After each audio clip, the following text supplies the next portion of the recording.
Super N. A gente recebe aqui no estúdio o professor, coordenador do curso de pós-graduação da PUC Minas em Direito Digital, Wesley de Paula. Tudo bem, professor? Tudo bem, muito bom dia, Adriana. Bom dia. Bom dia aos ouvintes da rádio. Olha, eu já falei com o professor aqui que ele vai ter que voltar outras vezes, né? Porque a gente precisa de pelo menos umas 2 horas ou mais para a gente falar sobre o tanto de assunto que a gente discutiu e que a gente havia conversado, professor. Mas eu queria abrir essa entrevista falando sobre o WhatsApp.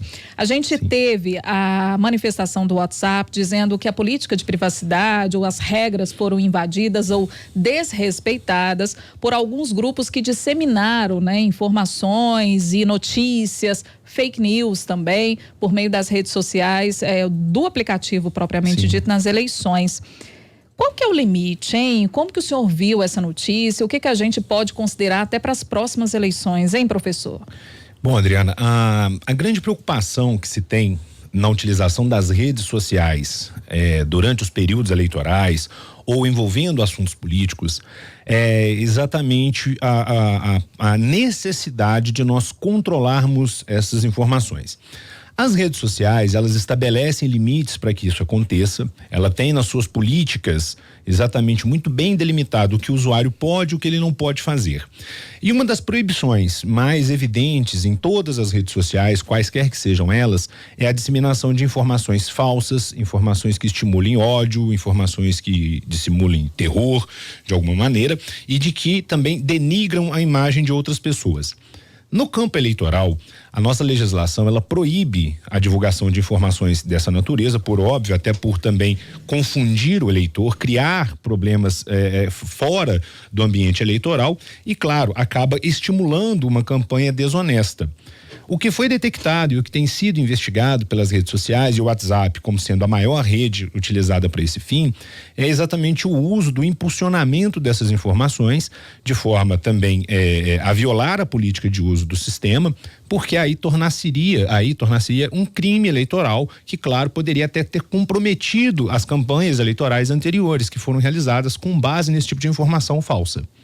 E para o ano que vem, então, ano que vem, 2020, 2022, isso vai se repetir, né? O que eu falo assim, o uso maciço desses aplicativos, das redes sociais, mas a legislação, ela tem se adequado para evitar excessos como que aconteceram em 2018? Sim, na verdade a preocupação desde o final da eleição de 2018 foi exatamente identificar a existência desses grupos, controlar de alguma maneira essa divulgação, até porque por mais que as contas que sejam utilizadas sejam falsas, elas partem de um perfil real, alguém induz, está por trás. Alguém está por trás. Então a ideia é tentar localizar realmente, né, e coibir esse tipo de postura. Por quê? A eleição de 2020, ela vai ser a segunda eleição marcada pelo uso da tecnologia no Brasil. Nós já tivemos mundialmente a situação da eleição americana em 2016, em que teve sim, né, a utilização, foram detectadas também a utilização de mecanismos para esse fim.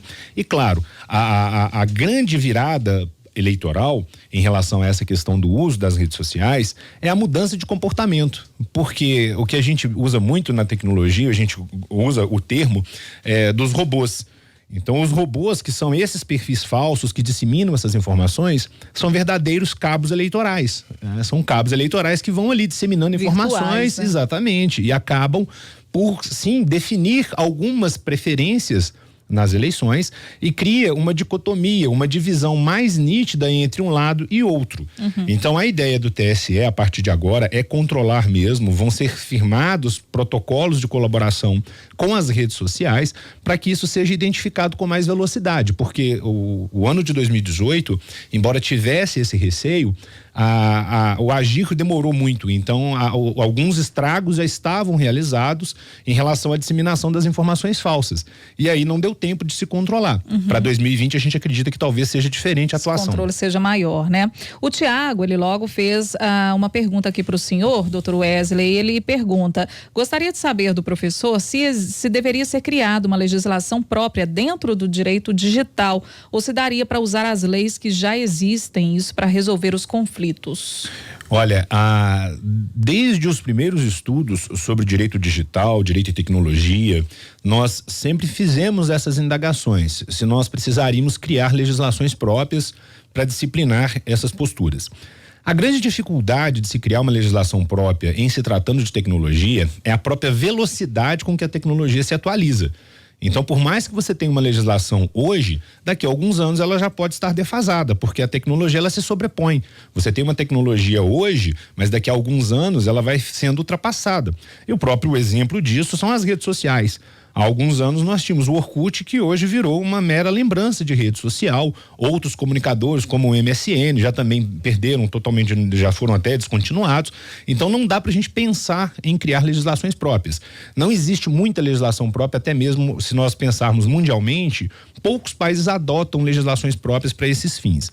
O que você tem é uma utilização das legislações vigentes e você faz um estudo por analogia e aplica o que é possível e, claro, o que você não consegue aplicar, caberá ao magistrado criar algumas soluções, porque inevitavelmente vai ser necessário deixar que o juiz analise aquela situação dentro de um contexto fático probatório e dê uma solução. Porque realmente, se a gente cria legislação, a gente acaba engessando a aplicação da própria lei que foi criada, e aí não se aconselha em alguns casos. Sim, a questão da previdência é algo muito preocupante, principalmente no que diz respeito a esse ambiente virtual. A gente traz aqui para discussão a questão dos motoristas de aplicativo, pessoas que trabalham por meio dessas plataformas digitais, né? Como então vai ser a reforma da previdência dentro desse ambiente? Bom, a reforma ela não traz nenhum tipo de previsão em relação a esses trabalhadores em específico. Na verdade, o que se mais tem de preocupação em relação a esse tipo de trabalho é exatamente a sua precarização.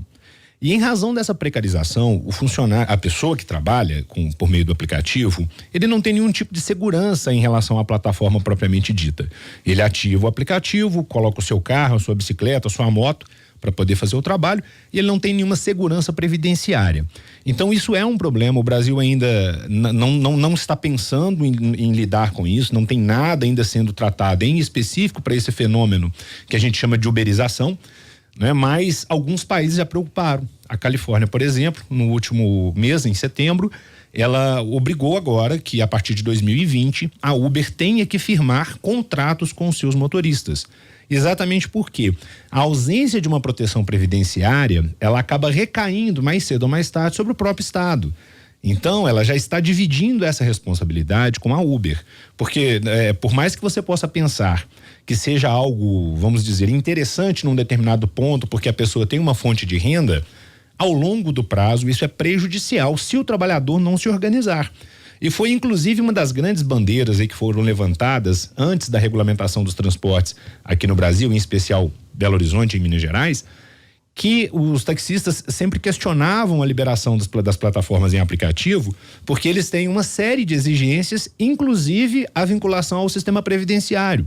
Então eles têm essa obrigação de apresentar todo o recolhimento previdenciário ao município contratante, né, que fornece ali a permissão de uso de circulação, enquanto os motoristas informais não tinham essa exigência, que na verdade é uma exigência que o protege.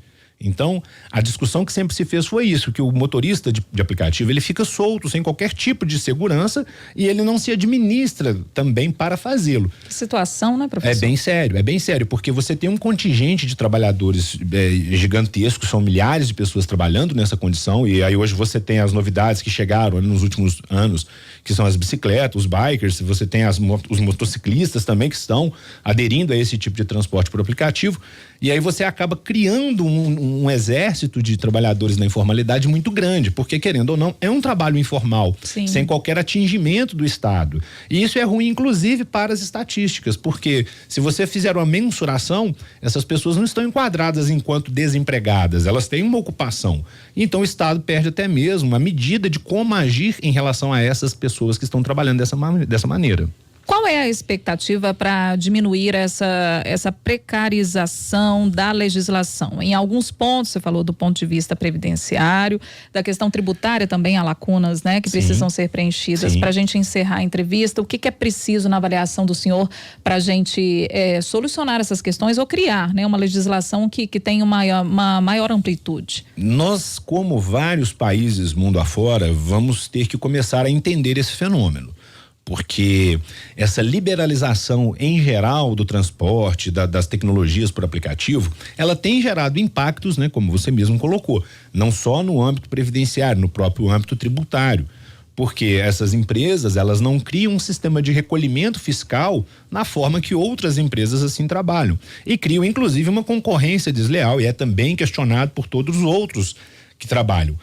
No âmbito das locações temporárias, os aplicativos que você permite ele fazer uma locação, ele não tem tributação, não tem taxação nem nada. Então o Estado vai ter que pensar em sede de leis, em como disciplinar essas posturas para que nós possamos ter controle.